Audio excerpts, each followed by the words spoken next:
Hello and welcome everyone to Weekend Rental, episode 66. We are your gaming and geek culture podcast. As always, my name is Ryan and I'm joined by Andy. Hey. And Nate. What's going on, guys? All right, so you can follow all of our content and all the other wonderful content, whether it be gaming, wrestling, beer, comics, and more. You can find all that wonderful stuff over at geekade.com. What's your geek?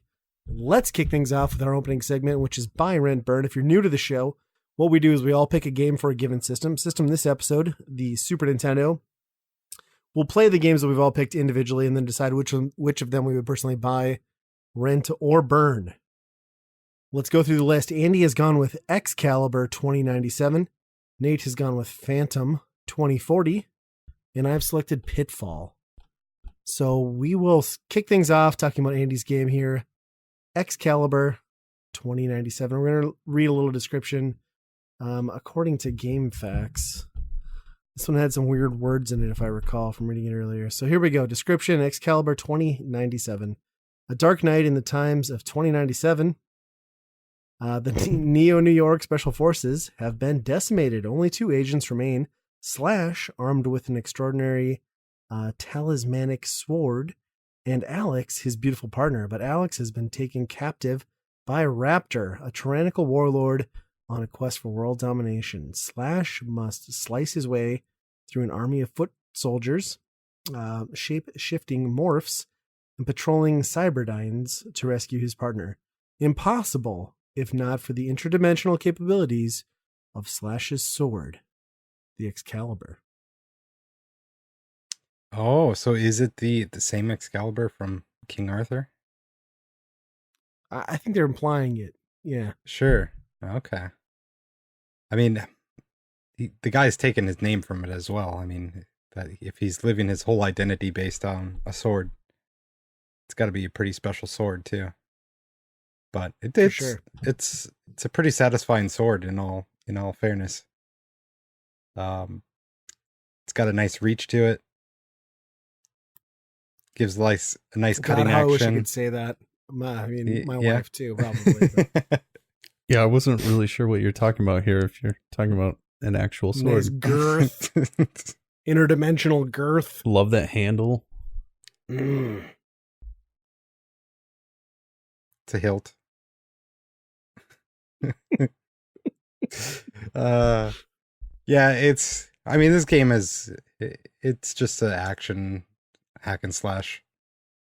You're just, kind of a platforming game, but is mostly just going around slashing things with your sword. And it's not bad, but it's not something I would say is a great game either. Can I just point out something that I think most people will probably notice at this point in time? About 10 seconds into this game, and listening to the soundtrack, I couldn't have been the only one that yelled out Mortal Kombat. That's what it was. Yes. The song. Okay. Yes, it's the Mortal Kombat song. I want to add to that I actually did yell Mortal Kombat when so did I. Like literally, I was like, "This is the song," and I screamed it where it should have been, and it wasn't there, and I was disappointed. Man, I was listening to it. I'm like, this is a ripoff of some song, and I just can't place it. But wow, it's a ripoff of the 90s gaming song. Mortal Kombat. If only it had starred Doom Guy, this would be a complete hack job. Yeah, I don't know. Like you said, there's nothing special about it. It's a hack and slash action adventure game. Average visuals, possibly pirated music, but I found myself enjoying it. I like that there's a block mechanic. There's an attack. There's like your center jump. The block mechanic seems a little overpowered until you get to like that first boss. And then it's like this weird game of like block and parry, except in most games, like he would have had a set pattern that you could have actually like planned against. And in this game, certain times for me, at least, he just got stuck and like he would just swipe the air until I took damage and then he would stop. Mm-hmm. Really annoying. But I liked it. I don't know. I mean, it's not great, but as far as average hack and slash Super NES stuff goes, if I was a kid, I'd have probably played the hell out of this. I liked it a lot as well.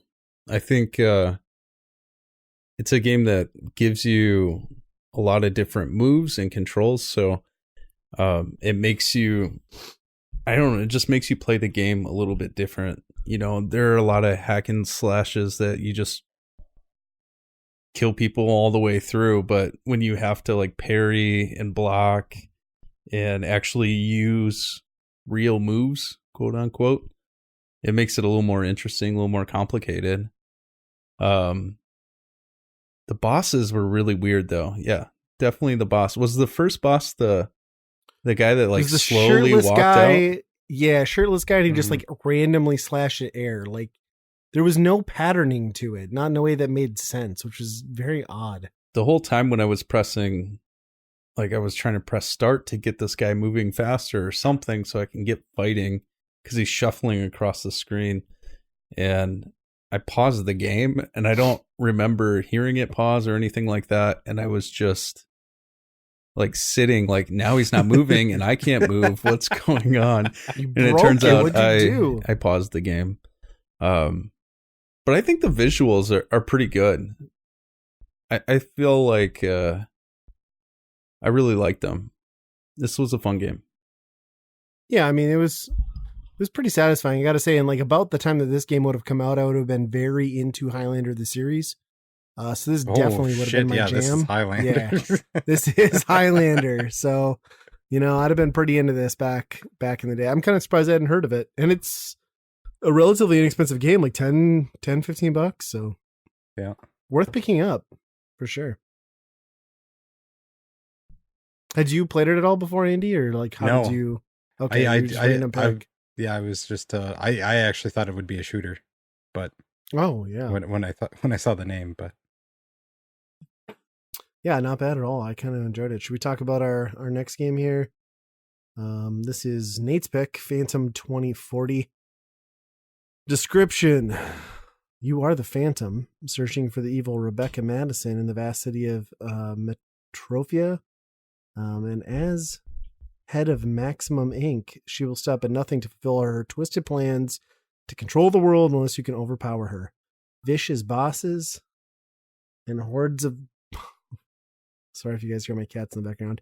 Vicious bosses and hordes of biotes programmed to destroy you relentlessly attack at every turn, but you strike back with an arsenal of heavy-duty weapons, including a smart gun, induction rope, homing missiles, and many others. Those are the most generic names of any weapon. That's the description, more or less. Nate, what do you got to say? I feel like I need more because I'm like just itching to play this game. There's more. Weave your way through more than 60 incredible levels. Yeah. The danger is staggering. The fate of the city, the ecosystem, and all of humanity rests on your abilities. There we go. See, I think if you don't read the whole thing, then you're discounting my game, especially when it's a superior game. I felt like by omitting that part, I was giving people an accurate portrayal of your game. Did you say 60 levels? Yes. Yes. Wow. That's at least 50 too many. So based on my easy, let me talk first, and then you can crap all over it. No, fantastic game, Phantom 2040. Nate, let's hear more about it. Yeah, this is actually, I would say, very similar to X-Kaliber in a way. It's platformer action. I would compare it to Metroid in a way where you're traversing through tons of different spaces and you kind of have to figure out where to go and you're getting new abilities as you go through. It's a very enjoyable game. There's a lot of depth to it, and it's tough to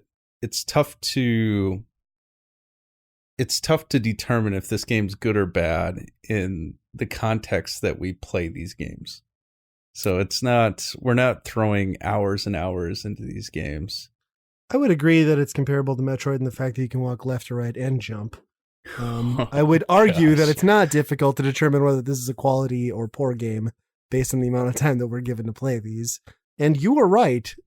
There are a lot of power-ups, which they don't explain, that are hidden under a select menu that are super handy. Yes. It's a little There's clunky. Also poor hit detection, iffy art style, and enemies that take like 150 too many hits to be fun.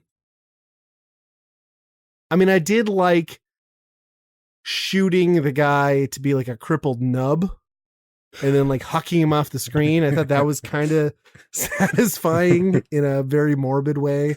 I enjoyed that boss encounter. But outside of that, I just felt like I want to play a better one of these is kind of my takeaway. Maybe I'm wrong. Maybe I'm super. Well, you're definitely wrong. Cynical. Okay. You're way off. Okay. I feel like you've been holding this in and just ready to just let me have it.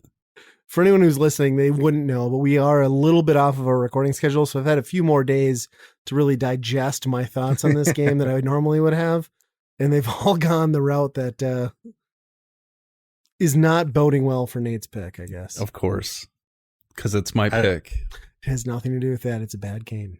I mean, there's so much depth to this game. I would say there's 20 different endings if you've read up on it a little bit. You're talking about things you haven't seen. It comes off of a sweet cartoon that was short-lived, which that came off remembers. of Hey kids, remember 2040? And then Phantom, it came off cartoon. of a comic from the 30s. So I mean, people love this thing. Okay. Yeah, obviously.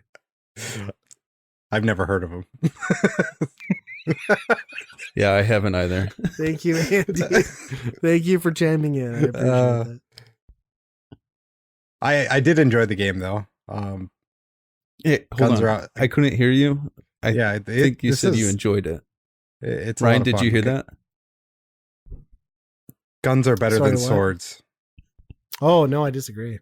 No, guns are always better than swords. 100%. A good sword is still worse than a not great gun. You give me a good gat, and I just have. That's what's up. Yeah, I think I'll agree that the enemies are not all that great in this game. If they would tighten that up, it would have been a lot better of a game. But overall, I mean, I think there's a lot more meat on this bone than X-Kaliber, which was I don't know.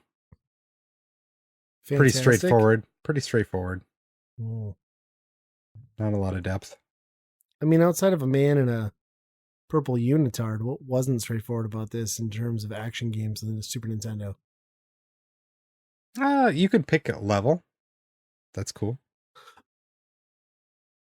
No, it's not cool because it drops you on a map with your cursor over a spot that you cannot play. And then like a dumbass, you have to circle around the map until you can find the one little spot that you're allowed to go to. It is not intuitive or interesting game design. It is dumb shit for the sake of like a map. We're going to give you an overworld map so you can feel like you're choosing something, but really you're not. Like, just put me in the level. Man, you really have had a lot of time to digest this thing. It's bad game design. Oh, I can go to a level I'm not supposed to go to, walk 10 feet in, realize I can't get through the door and walk back out. Gee golly, that's fun, Mom. Give me 10 more of those. Yes, I've had a lot of time. I don't like it. I think the one thing that stood out that I hated, I'll crap on my own game, it's okay, was the enemy respawning. That was kind of obnoxious. And the variety of enemies just really wasn't there. And so that was frustrating. But other than that, it's probably the greatest game I've ever played. Should play a lot more games. He does at least 2 more flips each time he jumps than X-Kaliber does. So you guys realize he's sucking his own dick when he's doing that air spin, right? It's not like Samus where she's like crouching into a ball. Like he's literally like gargling his own testicles as he does that jump. How long did it take you guys to figure out to like use the gun rope? 5 seconds. Really? It took me a long time. Oh, it took me a little bit, yeah. It was like 30 seconds and that I was like, I don't know what happens here. And then I thought it was a laser for the longest time, so I'm trying to kill enemies with this grappling hook, I guess. But nothing was happening. And yeah, that was a little annoying as well, I guess. Okay. Do you feel better, Ryan? I said a couple negatives. No, I think we've spent too much time on this compliment sandwich already. So let's move on to the third and final pick. My pick, Pitfall: The Mind Adventure. This has a terrible description. A vast labyrinth of interconnected levels guards the fabulous secrets of the Mayans. I don't think this is the right description. Hollywood produced sound effects and revolutionary animation technology create an intense journey of excitement and discovery. Dare you take it? That's GameFAQs. That can't be the right. We're going to go with that though. So Pitfall, I guess, came out on the Super Nintendo, Genesis, everything, Jaguar, all that, Sega CD. In this era, Pitfall still had Pitfall was still a reputable name back then. People still remember Pitfall from the 2600. There had been a Pitfall in the NES. It wasn't good.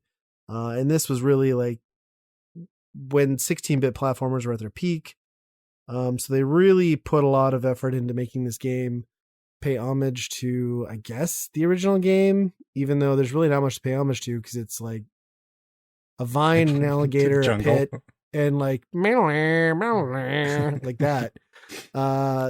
But yeah, I picked this game and I think I picked it like remembering that I liked it and then I played it recently and didn't like it. But then I also remembered that I think the last thing I played it on was the Jaguar, and that might have had something to do with why I hated it so much.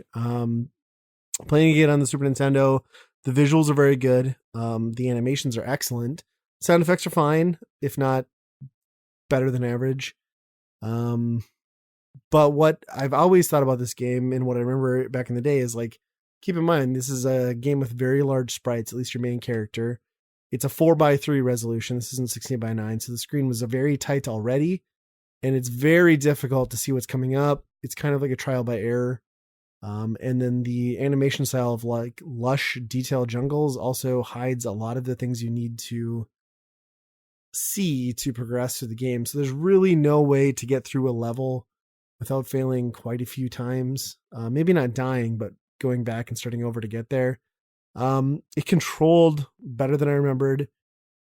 I liked the animations better than I remembered. And the controls are really good. Like I got through the first level in like maybe 5 minutes and was on to the next. And I actually kind of remember why this game maybe sucked me in a little bit. I wasn't expecting to enjoy it as much as I did, but it's a really good platformer given the hardware limitations.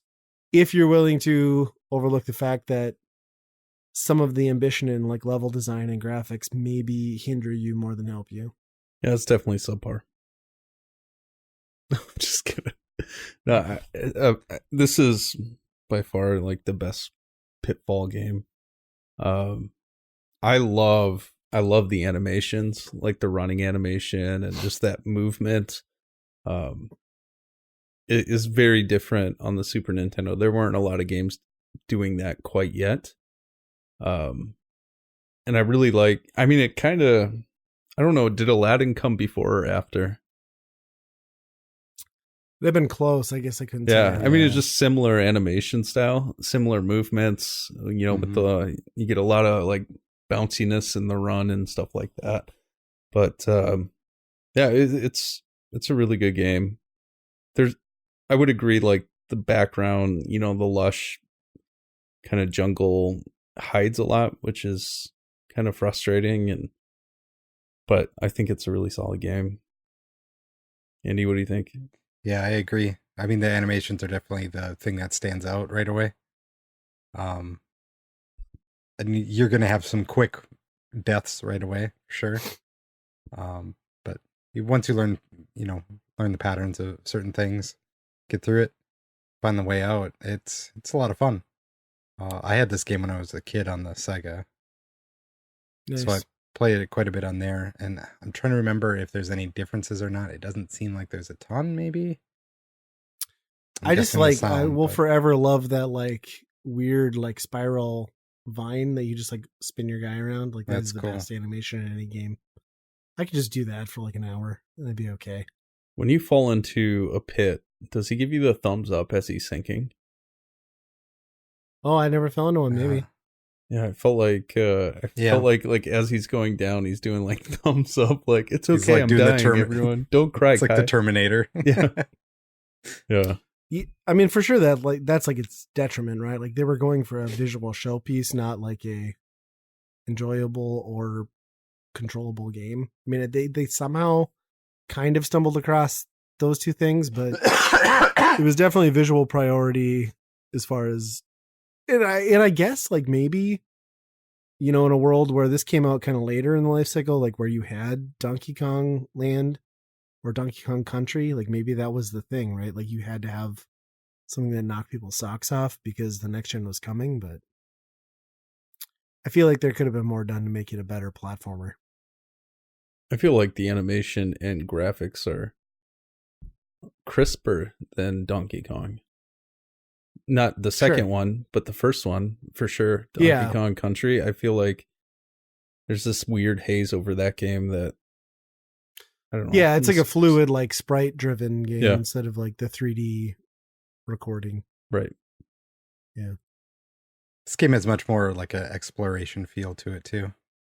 You know, mainly just because of the smaller area, I would imagine, just because you have to backtrack a lot and go higher and lower and that type of thing to find the exits.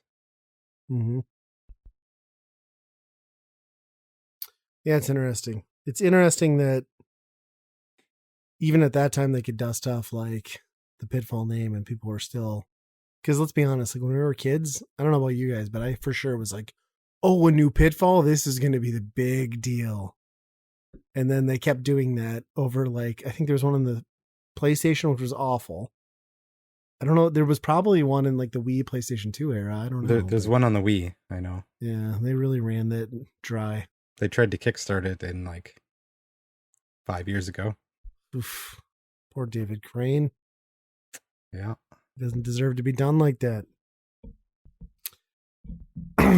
Let's go back through, give our verdicts, which games we would personally buy, rent, or burn. Interesting play field. We all had kind of similar-ish games. Andy, what do you think? I think all three of these quality-wise are the exact same. And I can't really make a judgment. I would rent all three if I could. They're not amazing and they're not bad. They're just kind of in the middle there. So I'm going to rank them by, I don't know, arbitrarily. And my buy is good enough system. My buy is going to be Pitfall just because of the nostalgia factor of owning it as a kid. My rent is going to be Phantom 2040. Okay. Because it made me realize a very good joke in Venture Brothers, because one of the enemies is called Phantom Limb, and he's dressed up exactly like this dude. He's in the purple suit and everything. And his whole thing is like his arms and legs are invisible, so he's just like a floating torso everywhere. It's pretty good. Nice. So new appreciation on an old joke. That definitely deserves a rent. And my burn is X-Kaliber, just because, I don't know. Futuristic Swordman, I'd rather probably play Strider than this. And like you said, man. It's a little bit too 90s nowadays. I feel like you sold your own game a little short. But yeah. Interesting. Nate, what do you think? I'm buying my game. I'm so full of jokes tonight. I'm gonna buy. This just pisses me off that I'm even gonna do this, just because you made me mad. That's what I do. I'm buying Pitfall. I love that game. It's great. I love the animations. I like the sound effects, actually. I like that game. And there is probably a nostalgic factor of some sort there. And my rent is going to be Phantom. And my burn is going to be X-Kaliber. I don't like playing with swords. Wow. Ryan, what do you got?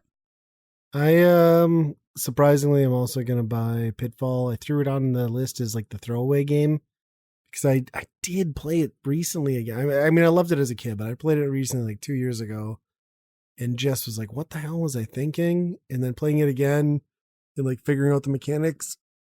It's a beautiful game. It plays pretty well. I like it. I dig it. So I guess I'll buy that. But I agree with Andy. Like these are all perfectly B tier action platformer games on a great console that had better versions of like all of this stuff. So it's hard. I think these are all probably about equal, But I'll go with Pitfall, nostalgia. I just the animation is what does it. I'm gonna rent X-Kaliber, mostly because of my Highlander affinity at the time that I mentioned when this came out. I really liked their swords in it. It's a real dumb game, jump block slash. And I'm gonna burn Phantom. That one, I don't know. I just didn't like. I mean, it was fine. I played a good amount of it. I just feel like I've played better versions of those games. It's not awful. Like And it's again, Nate's they're all game. like, nah, well, I mean, that has nothing to do with it. I mean, everything to do with it. But they're all like the same tier, right? Like all of these games you can pick up and have an okay time with for an hour or two. I agree. But that one, like, just, you know, you throw nostalgia of Pitfall in there for me, love of Highlander in there. Like, of course, Phantom's going to fall below those two. So I guess it is my burn, but these are all good. In reality, Everybody anyone listening should wins. rent all of these. Yeah, Mhm. they're fun. And all cheap games too. Yeah, I will say Pitfall is like the horror of like the time frame that this came out. It's as bad as Zoop for being on like everything that can run it. It's bad. Like it's got 1,000,001 ports. It's ridiculous. Poor Pitfall, Harry. It's funny that both, we played 2 Activision games and one of them is ported everywhere. The other one, not. What was the other Activision one? Phantom? No, Excalibur, I think. Oh, was it? Okay, Yeah. I wasn't paying attention. Yeah, it's weird, right? Yeah. David Crane's work, probably. Hmm. Well, another Byron burning the books.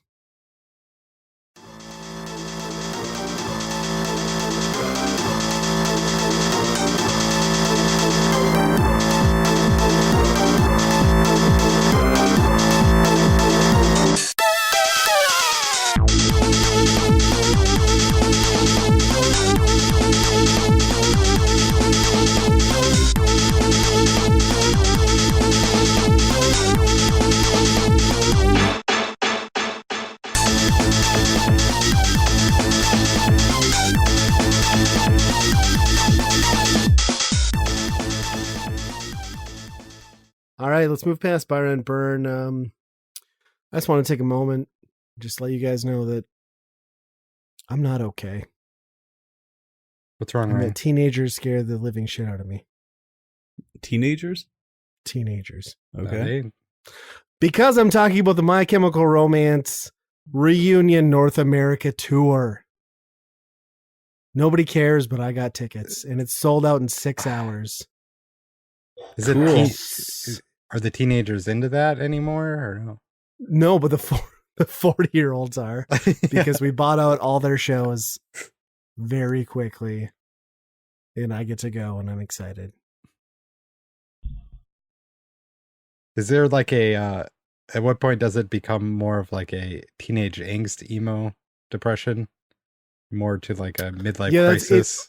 So that's exactly what this is. They might as well have just called it like the midlife crisis tour, because not only is the band all in their 40s, but like all of their fans are too. But I was pretty excited. I didn't think they would ever get back together. They're a weird band, right? Like they were huge, probably arguably like one of the last of like the big rock bands of like the MTV era when that still mattered, and all of their albums being like persona albums. Like they never did like a straightforward album. It was always like there was some persona they were donning. It was strange, but yeah, I was pretty excited. I guess I wouldn't put them in like my top tier of like greatest bands of all time, although I think they're very good. But I do think they have 2 albums that are fantastic, and I've been going back through and listening to them again since I bought tickets, as you would, and still good. I'm excited to see the very aged My Chemical Romance. I'm excited that I'm one of like 250,000 people in the US that managed to get tickets. So that was good. Hey, congrats. Go me. That's pretty cool. I'm excited. When was the last time that they put out something? 2012, I think. Like Danger Really? Days, I think, was their last album, Wow. which was fine. It didn't do very well. Like, I mean, MTV was mostly gone by then. It was good. But yeah, Black Parade and 3 Cheers, you can't beat that. So I'm excited. It'll be nice to see them too before they put out a new album, in theory, so they can't like ruin their legacy yet. I still get to see them while they're on a reuniting high. Do you think they try something like weird and new then? I feel like they were already weird and new anyway, so probably. I mean, that's the thing, right? Is like I like them. There's no way they're going to put out an album that's going to be living up to anyone's expectations. Like I don't think Tool really knocked that out of the park last year, and I don't think MCR is going to do that with whatever they put out next. But You are a super fan if you come up with the acronyms. I didn't come up with MCR. I love MCR. Everybody knows MCR. I have no idea. I just think it's like an affiliate of NPR. No, they're great. You're listening Black to Parade just MCR went, like, Radio. Black Parade just went triple platinum in the UK, so I'm not the only one, man. I'm not the only one. Plus, they sold out the Milton Keynes, is it? Milton Keynes, yeah. Like bowl, that's like 65,000 people. They sold out like 3 back-to-back shows. Really? Wow. So I'm not the only one who's excited. Just saying. I'm happy for you. I am happy too.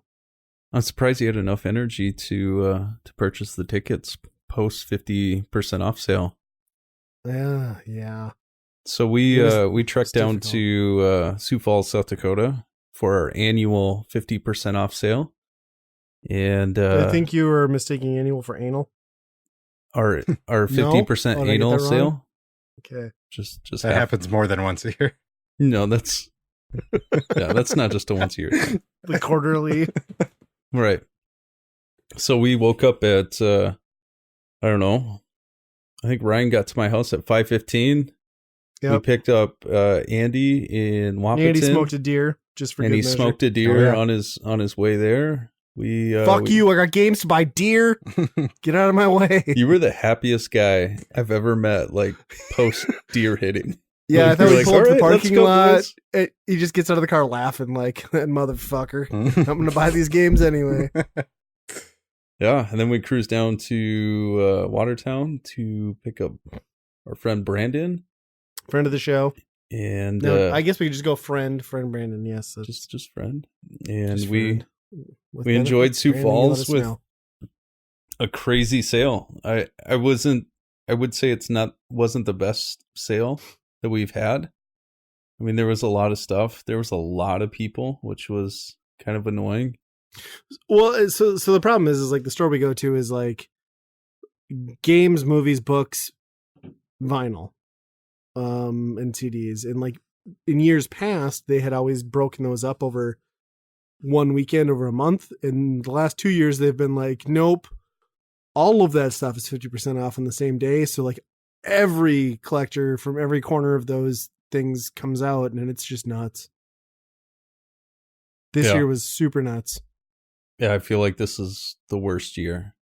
For sure. As far as people looking for vinyl, books, etc. I mean, it was still a lot of fun, but I did make an observation that was just kind of interesting. So I feel like last year there was a line of people for kiosks, and if you've never been to this sale, they have a lot of their cart-based games on a computer kiosk, and as you sift through their inventory, you print off tags, take those tags, bring them to the counter, pay for your items, and it's kind of annoying because there's multiple kiosks, which means there's a potential for people to print off the same stuff. So there's 2 kiosks. Was there 2 or 3? There's only 2, yeah. Only 2. Which is sad. Yeah. Yeah, so the guy next to you could be printing off the same game, and it's just a matter of who can get to the counter first. And what I thought was interesting this year was there was quite a few people in front of us, and I was surprised on the amount of people that took a left towards the books. and there weren't many video game people in front of us. And I was the first one at the kiosk this year, and everyone was just going straight to PS4, Xbox. It was PS2 and Xbox 360 was the biggest, which is what we've been hearing. Is like that's the shift. Yeah, it was just this weird thing that you could easily get to the kiosk and look for. Because normally you'd queue up in line behind like 8 other people. Yeah. Yep. And that was really interesting. was surprised by that. And the amount of people that like buy books was nuts. I also like it's interesting because like in years prior, we've had a game plan where we all like talk about like especially Nate and I because Nate and I are both like NES guys. So this year we're all busy. Nobody had time. I almost bailed on this whole thing. So nobody had time to plan. And like last year, Nate and I had a game plan of which games we were getting, which ones we needed. If we both needed them, we were going to admirably just like do a rock, paper, scissors and kind of take them. So just a little inside scoop for you guys. Like I sat next to Nate at his kiosk and went through them like we did the year prior. And here's how this went. So when we would go through and we would look at games, I would call out, I need a game. And Nate would turn his head very sharply, look directly in my eyes and say, I do too, which was like Nate's way of politically saying, get fucked, asshole. And this happened at both stores. And I got none of the games that we both needed because he just took them. And then when we got to the second store, I loved it because there was Frankenstein or whatever it's called. And it's like $100 game now. And I was like, Nate, I need that. He's like, I do too. Just like the same dead look. Like, I'm like, all right, man. Like, we don't have to get, it's not a big deal. It's fine. And then I knew he had it. So then in the car, I was like sneaking it out of the bag and he's like, don't you touch that. Don't you touch that. And then he gets home, admits he finally owns it because I knew he did. And then he's like, I don't know, man. It was a spendy one. It was $100. You got that? He's like, we can trade if you don't have the money. I'm like, so not only am I not good enough to get Nate scraps, I am too poor to afford them. And I was just like, wow, buddy. It was $100. That's way it was a $99 expensive. game. But yeah, I laughed my ass off. I was like, dude, you're beating me up for the $50 I wanted to spend on the one game I wanted anyway. Oh, gosh. So I'm telling you, people, if you join Weekend Rental for a game hunt and you're out for NES and Nate's on the scene, prepare. I think that's just across the board. That man is cutthroat. There are so many times we're all like, yeah, this is what I'm looking for. Hey, can you pick this up? And it's clearly like, no, I'm not getting that for you. Like, everyone's attitude and personalities changed to like psychos. I just loved it. Like, I do too, bro. Like, shoulders up, like head cock. Like, no, I do too. Did I really do that? Every time. Oh my It only happened on like 4 games, but I was just like dying laughing. I feel and like the biggest tool ever now. Oh, no. Dude, it was like SNK football. Like, it was, nobody cares. But it was just hilarious. Oh my gosh. And then you were like, yeah, I'm not even interested in. Ryan was like, yeah, I'm not really interested in video games. I'm looking for vinyl. And then I'm at the kiosk and I was like, okay, no plan. I'm doing my thing. And then he comes up. He's like, hey, can you get this game for me? And I'm like, no. I'm like the sidler. This was clearly not part of the plan. Oh, gosh. It was. I did get some really good vinyl, though, so it was still worth it. Yeah. It was really, great. It was fun. I don't know. I'm a big punk rock fan, so I guess like some really early like all albums, like some Swinging Utters, Refused. So I did good. Did you say Swinging Utters? Swinging Utters, yeah. Okay. Yeah, so I enjoyed it, even though I did get like a minty ass copy of like Drunkard Who and the Master Chew. Master Chew and the Drunkard Who. Amazing. I don't know. That was incredible. Yeah, for $25, which is great. With and the Andy, sleeve. Yeah. I didn't know Color Dreams made sleeves, but they apparently did. And who knew? That was one of the best finds, I think. Well, see, I don't know. Cause like I didn't see a lot about Brandon. God, I know he got some good stuff. And Andy, like, you're always the guy who's like 3 bags deep by the end of it. So I never see everything you got, but you must have gotten some decent stuff. Yeah, I got a lot of good stuff. None of it was like crazy good, but 50% off day, it's pretty much anything is going to be worth it for the most part. Yeah. My biggest pickup was probably a week-long fever. But other than that. It's too bad. I'm glad we didn't share the Jolly Rancher like we talked about right back. It's okay. I've got 2 apple flavored ones. We don't have to share. I'm sure it had to have been that Wendy's. Ugh. That was the stuff of nightmares. I've never seen a brand new Wendy's look so filthy on the inside and be run completely by what I assume had to be ex-cons. So. Memories. Good stories. Yeah. Well, we also got to take, that and go down to D-Wolves.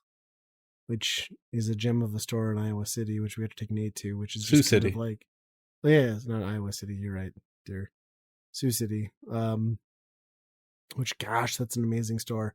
Not just for games, just like the amount of like nostalgic shit he manages to like cram into every nook and cranny of that store. I love it. He's got everything. I mean, that was when you guys were building this place up. I was like, yeah, I've seen a ton of video game stores. It can't be that good. And to actually show up to this rundown place that is It's a shithole. barely standing up, and then you walk in and it's walls all the way down. You can find Sega Dreamcast games, Sega CD, TurboGrafx 16, Super Famicom, repros. There's tons and tons and tons of stuff. It was so awesome. Figurines, Ninja Turtles, all of that stuff. It was great. Collector cards, yeah. Yeah, it was good. It was a fun trip. It was awesome that Brandon got to come along with us too. So it's always nice to hang out with new people. He's probably like, never again, man. Those three guys, never again. That's accurate. Yeah. So speaking of repros, you guys hear the good news on the Amica or Amico in television, whatever they're calling it? Isn't that a gas station? No, it's this Amico. amazing success. They sold out. They sold out of their pre-order of this fantastic new retro console. All gone. All 2,600 units. It's an overnight success. 2,600 units. 2,600 units. That's so many. I know. Wasn't it 100% refundable or something like that? Like there was no Probably, skin and it's in the also game. not the full cost of the console. Yeah. Yeah, there was something that I looked at that. I'm like, well, it's not really a pre-order per se in the general sense, but Tommy Tallarico was very excited about the fact that they had like unloaded 2,600 of these Phantom consoles. That clearly that's enough of a number to deem it a market success. All their efforts have not been in vain. Although I will applaud Tommy and the Intellivision team for probably putting out the only retro console that's actually going to exist in 2020, because we all know the VCS is not coming.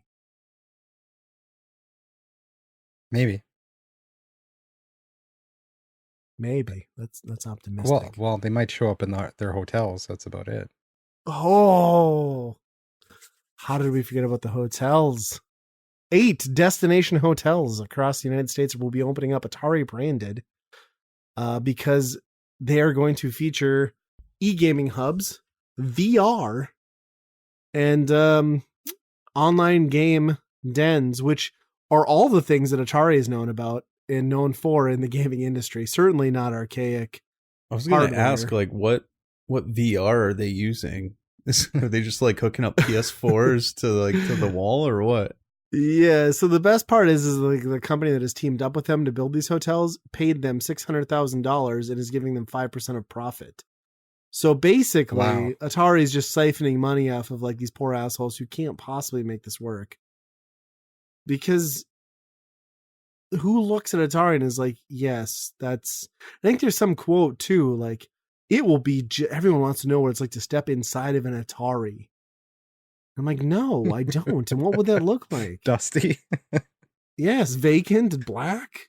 I don't need to know this. Tobacco stains everywhere, and that's not good.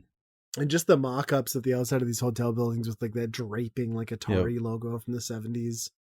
What are they thinking? What do you think the cost per room is? $150? $39.99. Like it's going to be equivalent to a Motel 6. No, I think you're gonna try and charge like at least like premium rate for that. Instead of we'll leave the light on for you, we'll flip the switch on for you. We'll blow the card out for you. I think the esports thing might be a smart idea. Sure. Like if you specialize in like we're making a destination where you can easily,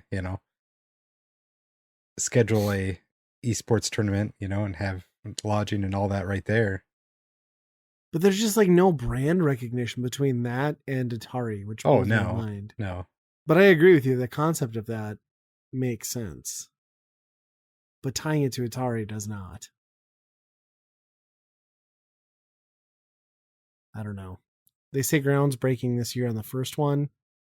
The closest one to us, I think, will be Chicago. I'll be surprised if that gets built. Like if they make the one outside of like, is it Phoenix is the first one? I think. I'm not sure. Terrible.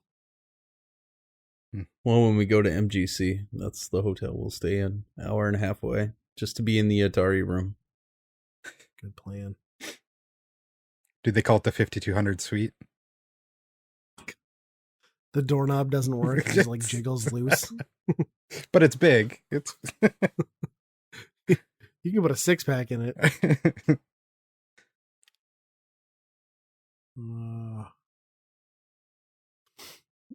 So speaking of resurrecting things from the dead, I heard World of Warcraft 3 got remade or remastered or bastardized. Is that or just put out again, I guess. I don't know. From the sounds of, I mean, I really like that game, and it just seems like it's pretty much, they didn't really put a lot of work into it. They just kind of maybe up-resed it a little bit and kind of did not go through kind of what their trailer said they were going to do years ago. So there's a lot of people mad. Well, apparently, like they like upgraded the opening cinematic, but like all the rest of the in-game cinematics are just like the same. Oh, sure. Like, so they didn't even bother to give it like the full treatment. And then there was reports of people saying that like all in-game created content, like through their creation engine, is like the intellectual property of Blizzard and not your own. Because apparently, like Dota came out of the mod community for the original Warcraft 3, which I didn't know. Yeah. So they're just trying to say that if you create Dota 3, we own it. Yeah, Blizzard publishes that. Wow. Is how it works. Okay. Who's going to do that anyway right now? Go back to war. I think the game types that came out of Warcraft 3 have probably happened by now. Yeah, I feel like there was a reason the industry moved away from those types of games at that point. Not that they weren't good in their time, but I don't know. I just remember that being such a big game because it was cross-platform online play between like Mac and PC. Mm-hmm. I remember that being like the big thing because like that was right around that era where the iMac was huge, so there was actually like a pretty good consumer and install base for like Mac products. Probably as big as there's been since the early or late 80s, maybe with the Apple II. And I feel like if that hadn't been the case, maybe Warcraft 3 wouldn't have been as loved by a lot of people. Maybe I'm wrong, but yeah, I don't know. I mean, it's pretty rose-colored now compared to like World of Warcraft, right? It seems so quaint compared to that, but when it came out, it was a big deal. Sure. Yeah. That was for sure like the biggest thing on the gaming radar back when gaming was still like relatively underground. Yeah. I mean, that was what people knew Blizzard for, that and Diablo 2, which were just like phenomenal back-to-back like successes. And then WoW. Yeah. Yeah. This seems kind of like a joke though. Like if they said they've been working on this for years, you know? And it's like, what were you working on? I don't know. Diablo Immortal. Don't you have a phone? Yeah. I think I read they got to the point where they just turned on automatic refunds. So all you have to do is just click a button, say I want a refund, and it just refunds immediately. That's terrible. Well, I guess like apparently like if you tried to boot into your original Warcraft 3, it like forced you to update the game. So I don't even know if like it was possible if you had purchased an older version. Like I don't know if that's through Steam or the Blizzard launcher, but like I think it like bastardized what you had to begin with. So. Weird. So if you own it already, you get this upgraded for free? Right. Like they would upgrade to like a current engine. Well, at least probably the new terms. I don't know how much of that's true. Like I'm just talking about some things I'd heard, but okay. People were not happy. Huh. Yeah. Seems like Yeah, they could have done better on that. probably. You know what they couldn't have done better on? What's that? Duck Game. The greatest game ever. So Duck Game, for anyone who isn't familiar, is like, I guess I would describe it as maybe a battle royale game meets Contra meets Smash TV with ducks that apparently was put out a few years ago by Adult Swim Games.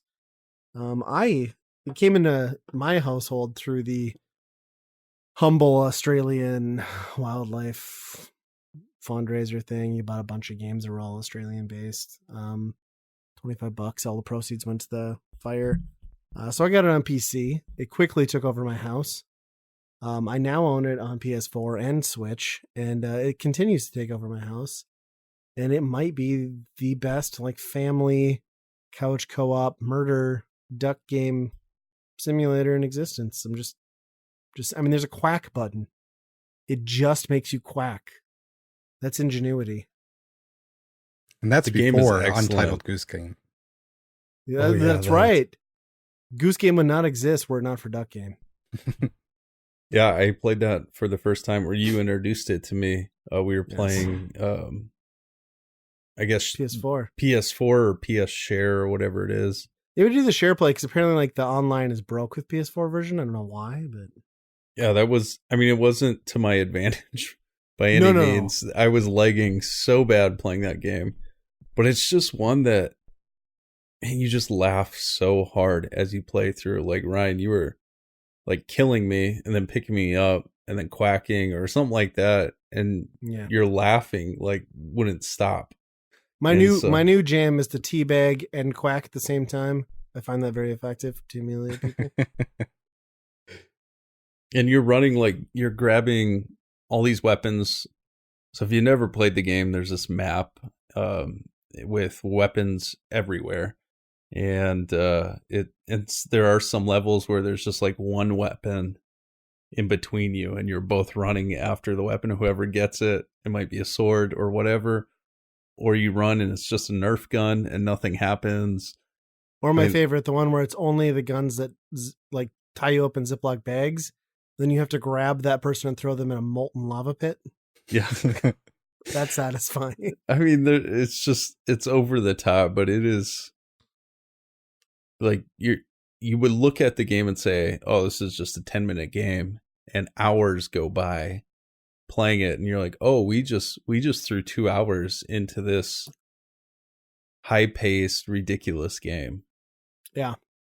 It's and I would agree, like you're not wrong. It is a 10-minute game, but you'll play like 3 10-minute bursts and then like just walk it off and come back the next day. Like we so Monday this week, the family, my wife, my 2 kids, we sat down and we played a 40-minute round of Duck Game, because the way it works is like the first person who gets to 10 kills, if somebody doesn't surpass them or tie them, like that's game, because it's got like this weird like halftime show where there's like a football field and stuff.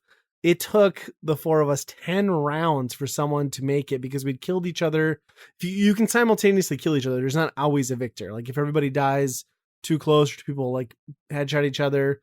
Anyway, 40 minutes the 4 of us played, and my daughter came out the victor. It was pretty awesome. It's just so much fun. Like the amount of screaming that takes place. I'm surprised my ears aren't bleeding from the outrage in this household. But yeah, man, that is a great game no matter what platform. I will say I will knock the Switch version a little bit, because for whatever reason they like nerfed the quack. The quack is like much more subdued in the Switch version, where on like the PC and PS4 it's like way more obnoxious, like loud throaty duck sound, which I appreciate more. But you really can't go wrong. It's a game anyone can play, maybe 5 to 50, and you're all gonna have a good time.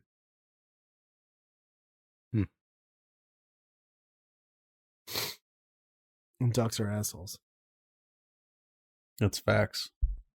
Facts. So I was reading an article on Tech Radar, and it just caught my eye a little bit, because I know you guys have played a lot of these games. I haven't, but it was talking about the Witcher treatment, or the Witcher effect, And I don't, Andy, you've played Witcher, right? Yep. Yeah. So, I mean, it's no secret that Witcher is this huge game and TV show now, and it's really getting a lot of love on Netflix. And so the article started going through like 5 games that should get the Witcher treatment, so turn into some kind of Netflix series. So I wanted to run this list by you, and you can tell me if that's accurate, if it would be a good series or not, maybe. So the first one was Bloodborne. Not playing it. I don't know enough about It's Dark the lore. Souls, right? Yeah. But it's kind of got like a Victorian horror. Horror or horror? Horror. Which is nothing new, right? Yeah. The second one was Mirror's Edge, which I haven't played. There's no way that would adapt to a show at all. That's like I don't know, man. It's like parkour with like a GoPro strapped to your chest. Would that really work? Nobody even wanted the sequel that everybody wanted. Nobody wanted the sequel that everybody wanted. So Mirror's Edge is like a weird first-person shooter first-person parkour game that was like an underground hit. So when EA finally made the sequel, like 5 years ago, that everybody was just clamoring for, like nobody bought it. It was an abysmal failure, and is another cult classic. But yeah, I just don't see a mainstream audience for that. Okay, the third one, The Last of Us. I think had that been in 2005, sure. I think it could work as a movie, not as a series. But not a fresh idea. Right. I mean, there's too many zombie shows right now. It's oversaturated. Yeah. Maybe a movie, like you said. Isn't there a TV show called The Last of Us? It's like one that my wife cries all the time to. There's The Last Frontier. No, I think there's The Last of Us. I'd have to put some thought to it. It's the one that every time I walk up, she's crying. This Is Us, right? It's just she's just watching your wedding video. Oh, Ryan. Or is she like watching it like, why did I do this? I have no idea. That was where I was going, yeah. Yeah, I got it. Number 4, Metro 2033. God, I feel like that falls in the same vein as The Last of Us to some extent. Yeah, there's a More pretty rich sci-fi? world there. Yeah. It's kind of post-apocalyptic, you know? Okay, the fifth one, I'm still trying to wrap my head around this one. Untitled Goose Game.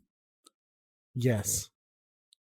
Why would This could be on the absolutely list? work. The thing is like people didn't realize, but they've been watching 35 years of Untitled Goose Game, and it's just been called America's Funniest Home Videos.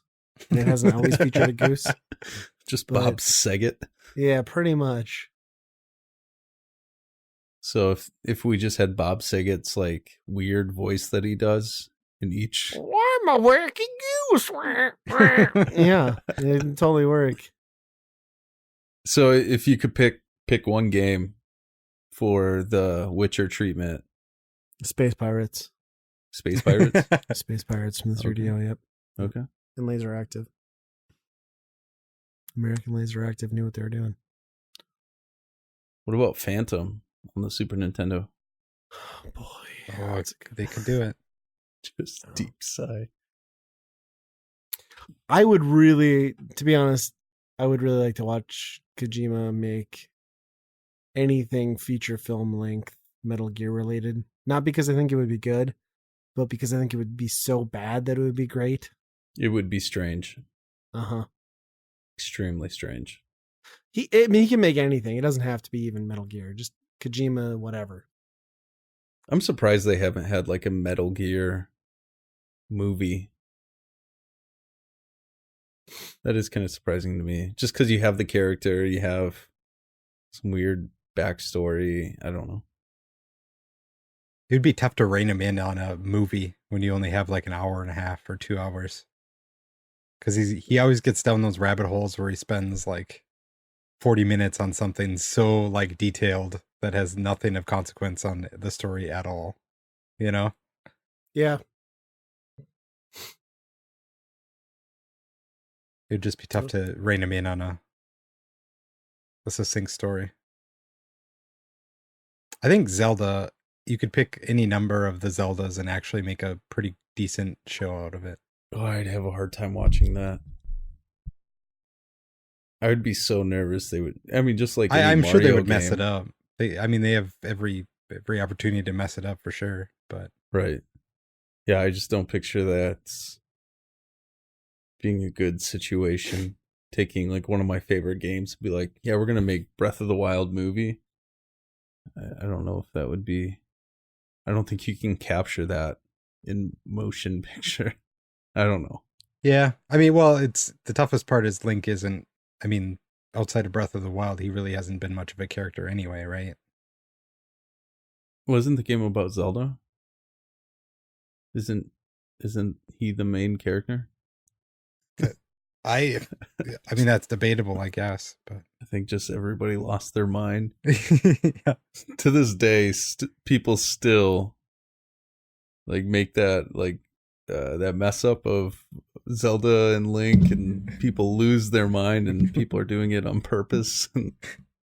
Yeah, that's what they're gonna do. They're gonna make a movie, The Legend of Zelda, and they're gonna make Link Zelda.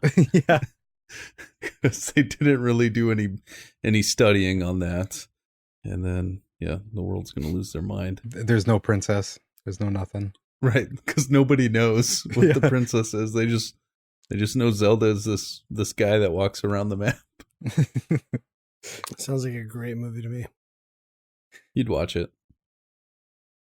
I would. I mean, there's going to be a point where Zelda is going to be the main character. One of these games. I'm sure of it. I'd like to see it. I think Hyrule Warriors was as close as she'll get. I never played it, but... Really? Yeah. Oh, that's good. You'll like it. If you are loosely interested in those games, like the Warlords games or Onimusha and that kind of, I don't know. They're good. Yeah. It's weird how like a Zelda coat of paint just kind of makes them fun. Yeah. I mean, there are probably like, 101 Zelda games by now. About that. But are they wonderful? Nah. I don't know. We'll see what the Kickstarter says. So, can we talk about what a Kickstarter is supposed to do? and what the Wonderful 101's Kickstarter actually did? Because usually it's to crowdfund a project that needs money to see completion. But I feel like Platinum just kind of opened a Kickstarter pre-order for a game that they were already going to port and release anyway. Because it's coming out in April. April! Okay, yeah. Maybe not the other platforms, but it seems weird, right? Yeah, I didn't know about that part. I thought it made complete sense. You know, people have been... It's like one of those vocal minorities where you just have to be like put your money where your mouth is type thing. Kind of like all Platinum games, like feverish, small fan base. Yeah. Right. But yeah, if it's coming out that soon, it's probably already happened. You know, the work's pretty much done already. Yeah, I thought it made sense. I think what they launched it at like 101 too, like, and then it was within an hour they had like $100,000. Like, it's just stupid. Yeah. Have you played the Wonderful 101? Yeah, very briefly, and it just felt really awkward on the Wii U. Okay. And I own it. I'm pretty sure it's still shrink wrapped. I could look and find it, but I don't know where it's at over here. But I have not. I've watched gameplay. Seems like it would be okay, right? Yeah. I think what intrigued me most about it was like it felt very, and they allude to it in some points in the game. I've heard is what's his name? Why am I blanking all of a sudden? GameCube franchise. Pikmin? Beautiful Joe. Oh, Beautiful Joe. Okay. There's some Beautiful Joe influence, and I really like Sure. those games. So, and yeah, you're right. The Pikmin, yeah, for sure, is there. I mean, is this a game that you would buy? I mean, obviously, I don't think any of us would kickstart this, but like, No. for $40, would you want to buy this again? No. Yeah, I don't think I'm in that boat either. I'm actually surprised it's happening. I thought for sure that this would have been one of the few Wii U games that would have stayed on the Wii U, but yeah, I thought Pikmin 3 would get released over this. Yep. Or sooner than this. Pikmin 3 is probably still coming, but yeah, there's not many left. no. Let's just kickstart them all. $20,000. Give me tank, please. I think you could buy the entire stock of Tank for 20,000 at this point. It's really not wrong. By the rights.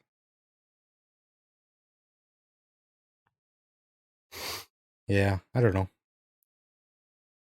It's cool. I mean, most people appreciate Platinum to some extent, so to see something that they put probably a good amount of work into come out on a platform that didn't really have a fan base, I mean, it's going to sell way more copies out of the gate, probably through the Kickstarter, than it ever did on the Wii U. So yeah, good for them. Recoup some of like that time and investment. So I'm sure it'll be just fine. I mean, the Switch is like a good home for a game like that. Yeah. And the thing is like, sure, you could have just released it quietly to the eShop, but with the eShop being still a horrendous black hole of death, you really do need a Kickstarter or some sort of physical release to get that in people's hands, which that was another topic. Like, it's not on our list, but like Outer Worlds, or it's coming out physically, but not. And I think like that's a perfect example of like the horrible state of the eShop too on the Switch. Is sure, they could have just done the digital, and it is just the digital version of the game, but having that like physical box on store shelves is probably going to sell more copies, because as soon as you drop something in the eShop, it's just buried by like $53 or less games that came out that same week. So. Yeah, dropping a $60 game on there doesn't seem like it's going to work if it's not a Nintendo game. It's not worth your time to port if you can't get it on store shelves. Yeah. Well, I mean, you don't really have to worry too much about things on store shelves. Anyways, you just walk up and look for a card with the game on the card for you to download. Well, and that's so what this will be. Stupid. But it will be a card in the case for you to download. Well, I'll be amazed if there's a case. No, there's a case. There is? With the card in it. That's the whole thing, is they're selling a physical case with a download card in it. Oh, I didn't. So people are like freaking out, and I'm like, no, I totally get that, because it would end up in eShop hell if it didn't do that. Yeah. That's but so at the weird. same time, like, yeah, why the case at that point? All because of the eShop, I think. That's my suspicion. I still find that concept so strange. Andy, did you and I talk about that? I can't remember. How you go to like a store now and it's just like a wall of cards. Yeah.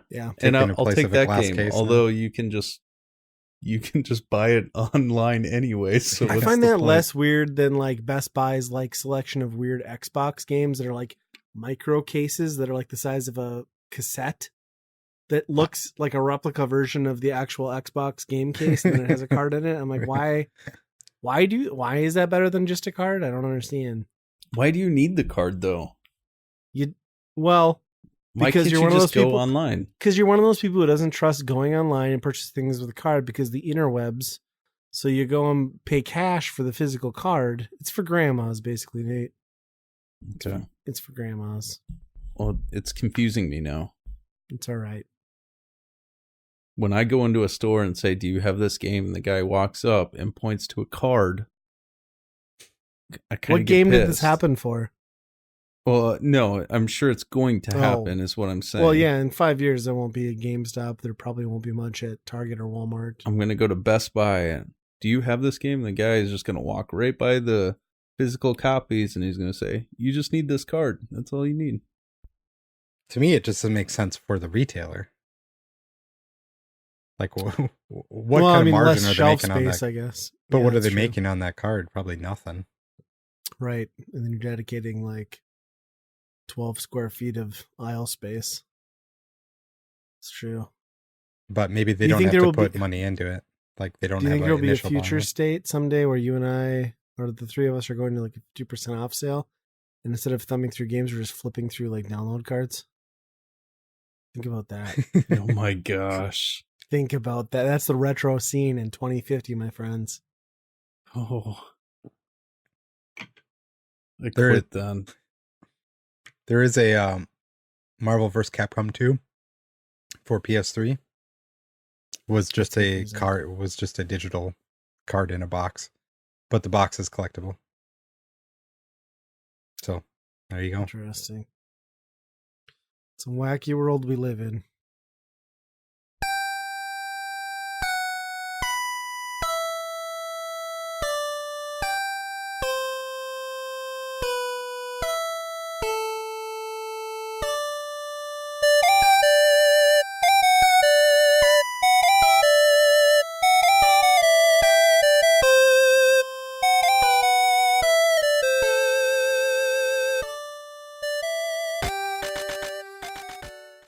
All right.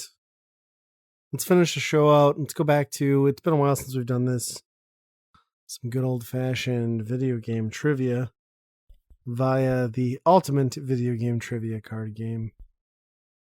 Everyone knows it and loves it.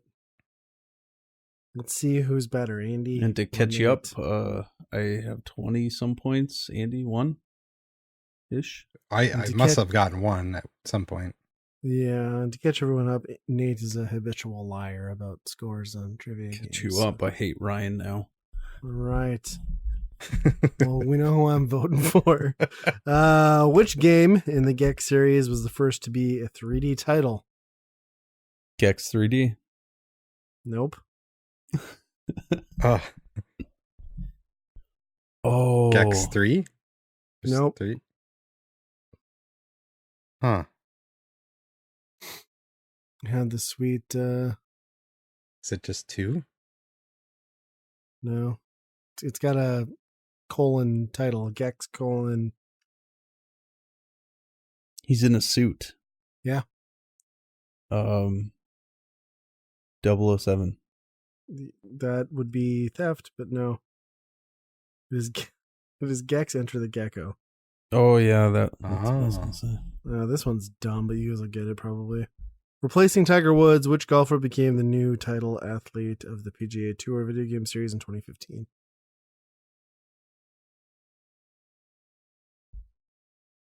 Professional golfer. Oh. I don't know his last name. Rory, though. Rory Yes, something. Rory Macklemore. McIlroy. Or, yeah. Macklemore. Nope. Macklemore, the rapper. Oh, this is a good one. Keep Gex in mind with this one. Which video game character sets out to free the Gobos from Baron Dante? Gobos is the key here. Oh, yeah. Croc. That is Croc. Nice Have you work. heard the legend of the Gobos? I have. Wow. It's not a good legend. It's It's the, we tried to make a Yoshi game and fucked it up. it's the legend of a failed Yoshi game pitched to Nintendo. Although those games, I will admit, were actually pretty solid early 3D platformers. Like better than most people give them credit for. Yeah. I mean, when you compare it to like the other shit at the time was, on the PlayStation at least, was Bubsy 3D. Like Croc was pretty fucking awesome. Yeah. So which rival to Phoenix Wright appeared in spin-off games from the Ace Attorney series in 2009 and 11 for the Nintendo DS? Miles Edgeworth? Yes, it is. Dang it. Originally announced at 2009 E3 conference and released on the PlayStation 4 in 2016, which game does the player interact with a strange creature named Trico? Oh. Last Guardian. Yep. Yeah, all you had to do is like think about the time frame there, and That could be a good Pretty easy. movie. I was going to say Farm Simulator. yeah, that's close. Nate 1092 Ish. score. Yeah. Okay. Created by Lucas Pope, which 2013 video game is set at the border of the fictional country of Arstotzka. I can't. It's a fiction. Arsttozka. Arsttozka. I think you get a paper. point. You get a point for that one. It's Papers, Please. I can't read. I'm sorry. Yeah. Fictional names are hard. It's not my fault. It's fictional. I get a pass. I don't know this one. Andy might. First release in 2017. How come you cut me out right away? Because this isn't your thing. You'll see why. First release in 2017. Which virtual reality, because you don't own one anymore, game is based on the animated series Rick and Morty? Virtual Rick something. Alley, Rickality. Rickality, yes. It's just like Job Simulator. Right. And for anyone who doesn't know, Nate's VR headset was tragically lost in a move In the war. in the war. We lost some good ones. In Stardew Valley, which purple-haired romanceable character owns a pet guinea pig named David Jr. and plays the flute? David Sr.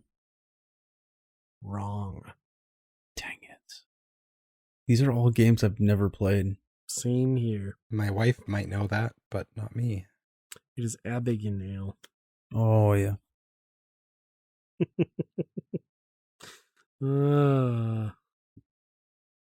don't know if anyone will get this either, but in the 2016 game Doom, what format of energy is being siphoned from hell by the UAC? I played the entirety of that game, but didn't pay attention. Right.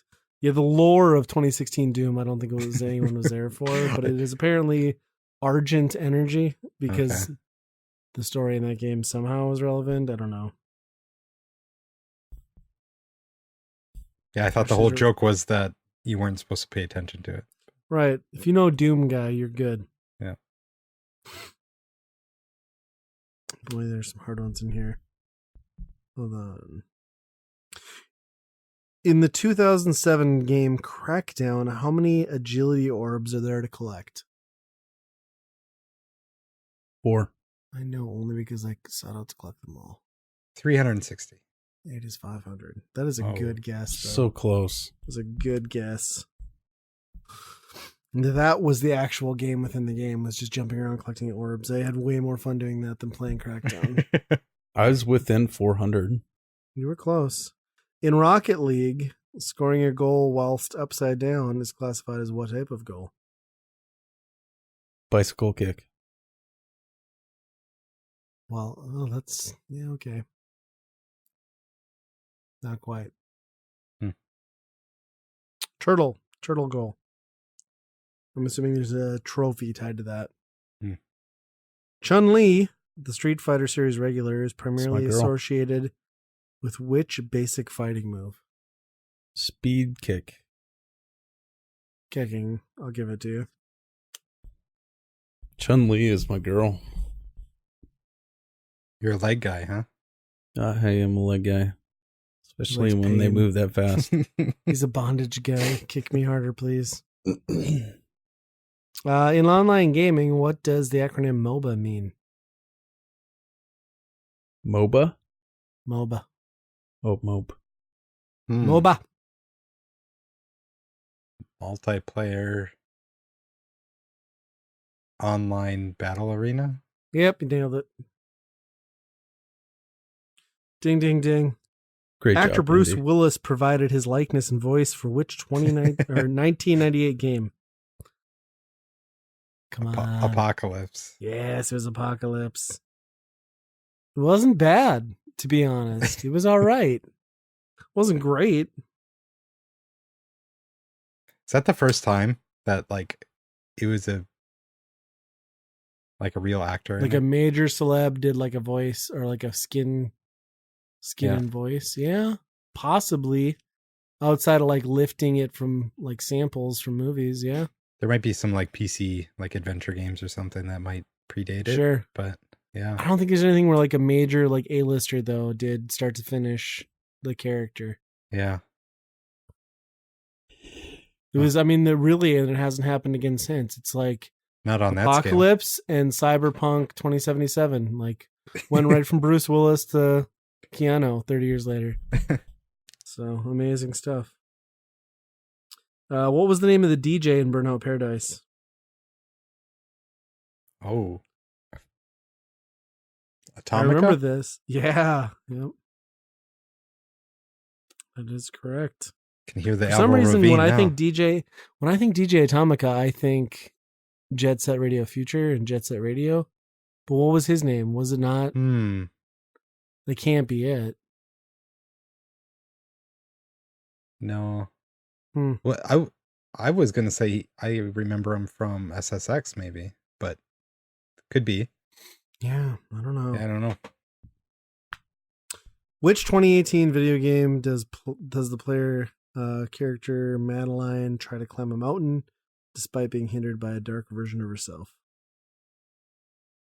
Talked about this one like 2 episodes ago. Meat Boy ish. Line. Indie Darling from 2018. Oh, Celeste. Yeah, Celeste.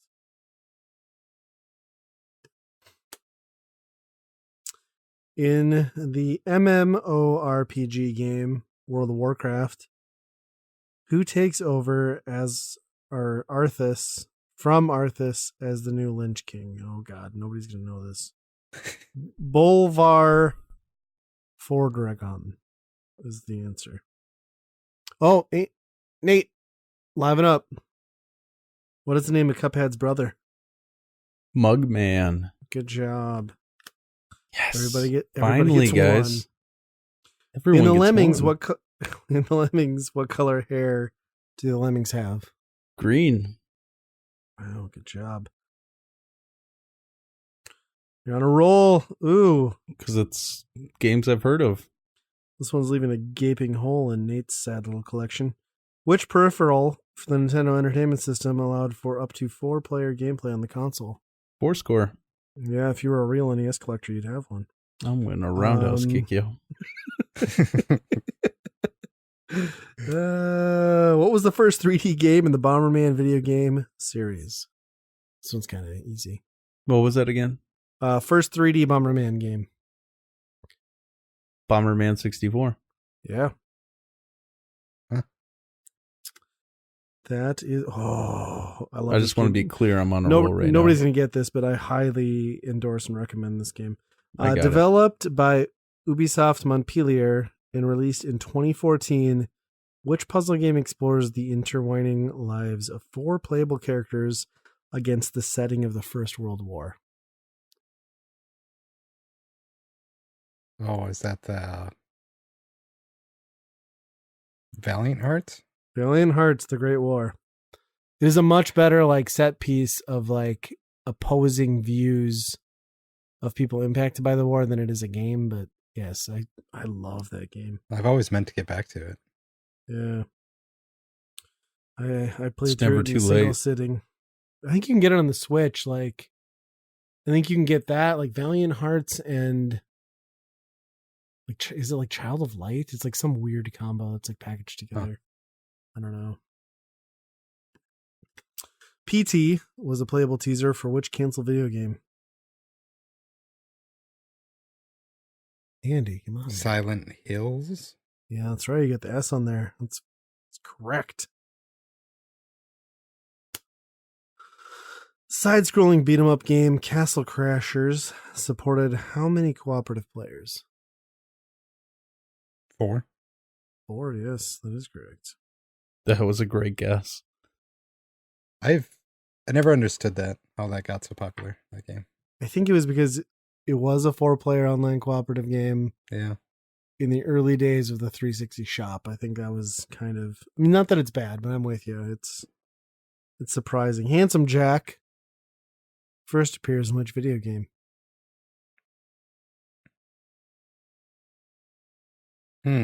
Handsome Jack. Is it Smash Bros. Someday. Is it Borderlands 2? That's correct.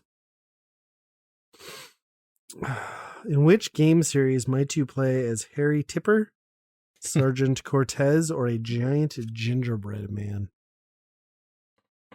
That should the last one gives it away. This is Very recently played this. yeah, Well, Time one of them. Splitters, right? Time Splitters, yeah. Yeah. Do a couple more here. Released in 2017, which game was the spiritual successor to Banjo-Kazooie and was developed by former Rare employees? Ukulele. Yep. It's weird that you got that, but good for you. In the dungeon crawling game, The Binding of Isaac, which does Isaac use as his default projectile attack? Tears. Yes, the same thing Oh, he uses yeah. to masturbate with.